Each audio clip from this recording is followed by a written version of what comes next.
Good day. In this video, we're going to use the bubbler kit to illustrate the breathability and durability of Tyvek versus microporous film.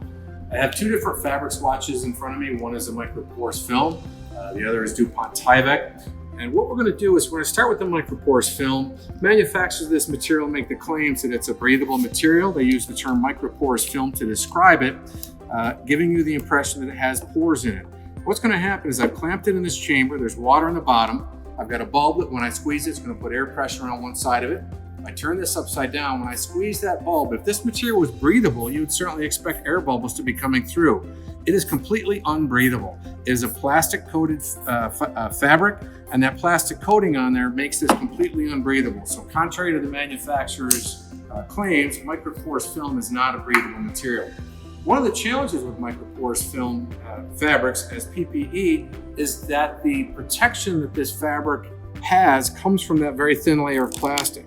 So if I take my fingernail, which isn't particularly sharp, and I try and scratch the surface of that material, and now I repeat that exact same test, I turn it over, when I squeeze it, oh, now it's highly breathable. The reason it's breathing is I've compromised the protective layer that's on the surface of that material.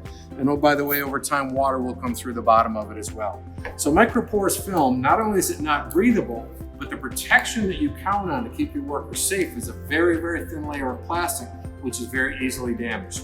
Now let's do the same thing with Tyvek. If I put Tyvek in here, I clamp it on the chamber. Tyvek is indeed an air permeable material. It's highly breathable right out of the box. Tyvek breathes just fine, right?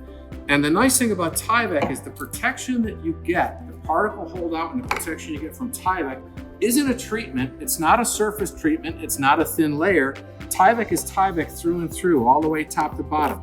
I can scratch the living daylights out of that, put it back in there. It's still going to be breathable, but I have not breached that fabric.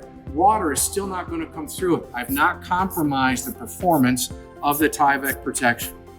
So that is the bubbler kit, and that's what we use to illustrate both the breathability and durability of Tyvek versus microporous film.